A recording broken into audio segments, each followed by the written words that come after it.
જય જોહાર। આવું ઢીલું ઢીલું નહીં ચાલે ભાઈ। બંને હાથની મુઠ્ઠી વાળો, બંને હાથની મુઠ્ઠી વાળો ને બધા નારો જોર જોરથી બોલાવવો પડશે, કેમ કે આ વિસ્તારમાં જે પ્રકારે 30 વર્ષથી ભારતીય જનતા પાર્ટીનું શાસન છે અને જે નેતાઓ છે એમને પણ ખબર પડવી જોઈએ કે અહીંયા આમ આદમી પાર્ટીની જાહેર સભા છે અને આ સભામાં જોરશોરથી નારા લાગે છે, તો બધા જ લોકો બે હાથ ઊંચા કરીને નારા હું જે બોલાવું એ બોલજો। જય જોહાર, જય જોહાર, ભારત માતા કી, ભારત માતા કી जय जोहार का नारा है, जय जोहार का नारा है। धन्यवाद। जे पण આગેવાનો બહાર ઊભા છે એમને મારે નમ્ર વિનંતી છે કે અંદર આવીને પોતપોતાનું સ્થાન ગ્રહણ કરી લે। ટૂંક સમયમાં આમ આદમી પાર્ટીના રાષ્ટ્રીય સંયોજક, દિલ્હીના મુખ્યમંત્રી શ્રી અરવિંદ કેજરીવાલજી, પંજાબના મુખ્યમંત્રી સરદાર ભગવત માનજી પધારી રહ્યા છે અને મંચસ્થ આપણી મધ્યે ગુજરાત પ્રદેશના પ્રભારી એવા ગોપાલરાયજી, આપણા સૌના માર્ગદર્શક અને ગુજરાત પ્રદેશના અધ્યક્ષ એવા ઈસુદાન ગઢવીજી, સાથે આ વિસ્તારના આગેવાન નરેશ બારિયા, સાથે દાહોદ જિલ્લાના પ્રમુખ એવા રાકેશભાઈ બારિયા, સામાજિક આગેવાન એવા રાજુભાઈ વલવાઈ, દેવેન્દ્રભાઈ મેડા, મંચસ્થ ઉપસ્થિત તમામ મારા સંઘર્ષના સાથીઓ, જિલ્લાના પ્રમુખશ્રીઓ, વિધાનસભાના પ્રભારીશ્રીઓ, સૌનું હું સ્વાગત કરું છું। અને સાથે સાથે મારી સામે જે મોટી સંખ્યામાં આજુબાજુના વિસ્તારોમાંથી તમે જે ઉપસ્થિત થયા છો, ત્યારે સાથીઓ આ તમારી ઉપસ્થિતિ દર્શાવે છે કે આવનારા દિવસોમાં ભારતીય જનતા પાર્ટીની હાથમાંથી સત્તા જાય છે અને આમ આદમી પાર્ટીની તાલુકા જિલ્લાઓમાં સત્તા આવે છે। આજે આ સભા જ્યારે થઈ રહેલી છે ત્યારે સાથીઓ તમે બધા જાણો છો કે આદિવાસી એટલે કોણ? આદિવાસી એટલે આદિ અનાદિ કાળથી આ ધરતી પર વસનારો સમુદાય, જેને આદિવાસી કહેવામાં આવે છે। પણ આ ભારતીય જનતા પાર્ટીની સરકાર, આ આરએસએસ થી કામ કરનારી સરકારે આદિવાસીઓને વનબંધુ, વનવાસી, ગિરિજન, જનજાતિ કરીને આદિવાસીઓનું અસ્તિત્વને ભૂસવાનું કામ કર્યું છે। આદિવાસી તરીકે અનેક વખતે રજૂઆત કરવામાં આવે કે અમે આદિવાસી છે, અમને શું કામ તમે વનવાસી બનાવો છો? છતાં ભારતીય જનતા પાર્ટી અને આરએસએસ ના લોકો આપણને આદિવાસી તરીકે મિટાવવાનું કામ કરી રહ્યા છે। ત્યારે આપણે બધાએ આપણી અસ્મિતા માટે જાગવાની જરૂર છે। સાથીઓ તમે જોયું હશે, આપણે શરૂઆતમાં સરકાર સામે જય જોહારનો નારો બોલતા હતા, જય જોહાર। ત્યારે એમના આરએસએસ ના લોકો કહેતા હતા આપણને કે આ જોહારિયા ક્યાંથી આવી ગયા, આ જોહારવાળા ક્યાંથી આવી ગયા? અને આજે આરએસએસ હોય કે ભારતીય જનતા પાર્ટીના નેતાઓ હોય, બધાને જોહાર બોલતા કરી દીધા છે। એ આપણા આદિવાસી સમાજની તાકાત છે। સાથીઓ તમને ખબર હશે, આજથી 3 થી 5 વર્ષ પહેલા આપણે આ વિસ્તારોમાં ભગવાન બિરસા મુંડાની પ્રતિમા મૂકતા હતા, ખાજ્યા નાયકની પ્રતિમા મૂકીએ, રાણા પૂંજા ભીલની પ્રતિમા મૂકીએ, જલકારીબાઈની પ્રતિમા મૂકીએ, ગુરુ ગોવિંદજીની પ્રતિમા મૂકીએ। ત્યારે આ આરએસએસ અને ભાજપના લોકો આપણને કહેતા હતા કે આ લોકો આ વિસ્તારમાં નક્સલવાદ પેદા કરશે, અહીંયા બિરસા મુંડાની પ્રતિમા તમારે નહીં મૂકવાની।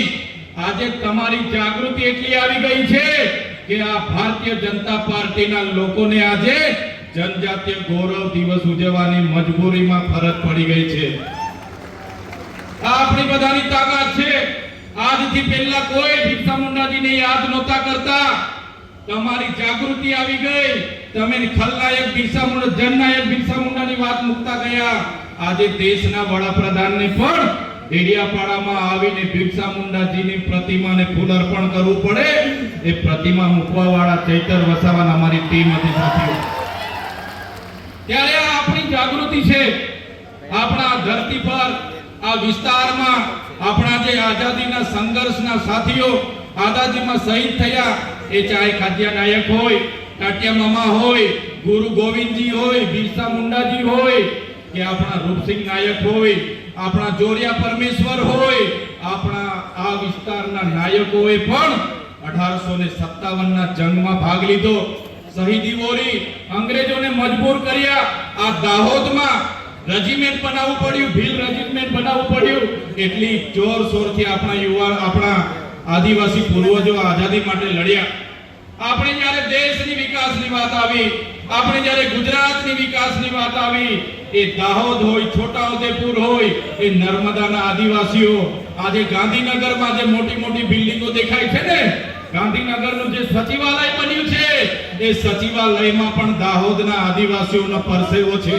આજે અમદાવાદની હાઈકોર્ટ બની છે, આજે કલેક્ટર કચેરી બની હોય, એસપી કચેરી બની હોય, કે આજે સેશન કોર્ટ હોય, કે જેટલી પણ કોર્ટો બની હશે, આજે જેટલા પણ કોરિડોર બન્યા છે, જેટલા પણ રેલવે બન્યા છે, જેટલા પણ એરપોર્ટ બન્યા છે, જેટલા પણ ડામર રોડ બન્યા છે, એ તમામ વિકાસમાં જો કોઈનું યોગદાન હોય તો એ અમારા દાહોદના આદિવાસીઓનો એમાં પરસેવો છે, પરસેવો. દરેક બિલ્ડિંગના પાયામાં અમારા આદિવાસીઓનો પરસેવો છે. અને એના બદલામાં સરકારોએ આપણને શું આપ્યું? આઝાદીના 78 વર્ષ થઈ ગયા. પહેલા 50 વર્ષ કોંગ્રેસનું શાસન હતું, હમણાં 30 વર્ષથી ભારતીય જનતા પાર્ટીનું શાસન છે. આજે આપણે શિક્ષકો માટે આંદોલન કરવાનું કે સાહેબ અમને શિક્ષકો મૂકી આપો. આજે શાળાઓ માટે આપણે આંદોલનો કરવાના કે અમારી શાળા બનાવી આપો. આજે નોકરીઓ માટે શિક્ષિત બેરોજગારો આંદોલન કરે.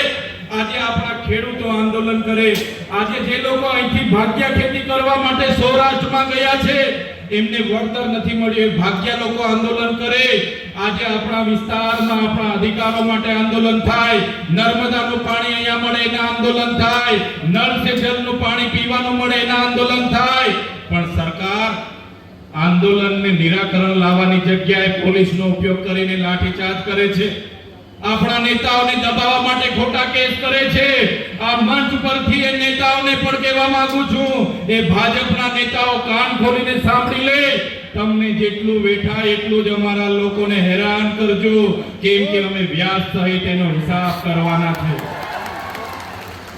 અમે વ્યાજ સમેત એનો હિસાબ કરીશું. જ્યારે ચૈતર વસાવા આદિવાસીઓને જાગૃત કરવાનું કામ કરે, અનુસૂચિ 5 લાગુ કરવાની માંગ કરે, શેષા 1 લાગુ કરવાની માંગ કરે, આ વિસ્તારમાં 73 એના જે ગેરકાયદેસર દસ્તાવેજો થયા એને અમે ઉજાગર કર્યું. નલ સે જલનું કૌભાંડ અમે ઉજાગર કર્યું. અહીંના મંત્રીએ મનરેગામાં કૌભાંડ કર્યું અને આપણા લોકોની રોજગારી છીનવી એને અમે ઉજાગર કર્યું. અહીંયા નકલી સિંચાઈની કચેરીઓ ચાલતી હતી એને અમે ઉજાગર કરી. અહીંયા નકલી કોલેજો જીએનએમની ચાલતી હતી એને અમે ઉજાગર કરી. એટલે આ હર્ષભાઈ સંઘવી અને ભૂપેન્દ્રભાઈ પટેલને ગમ્યું નહીં.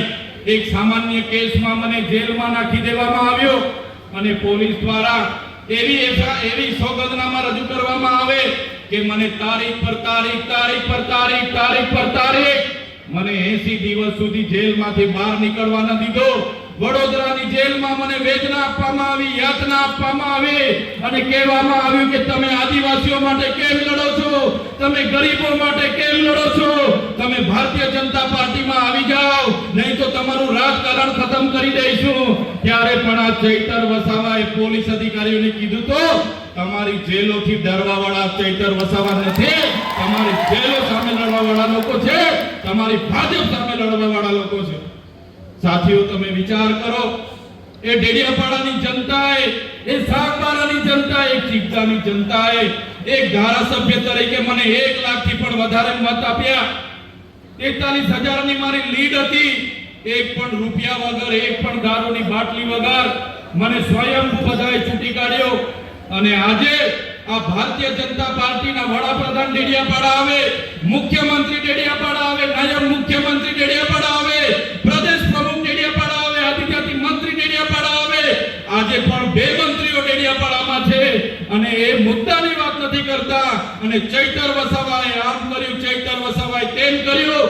પણ આજે ભાજપ સરકારને હું કહેવા માંગુ છું, ચૈતર વસાવા 3 વર્ષના ધારાસભ્ય છે, તમારી 30 વર્ષની સરકાર છે. ડેડિયાપાડાની જનતાને તમે હિસાબ આપો કે તમારી સરકારે ડેડિયાપાડામાં શું કર્યું છે, પછી ચૈતર વસાવા 3 વર્ષનો હિસાબ આપો. સાથી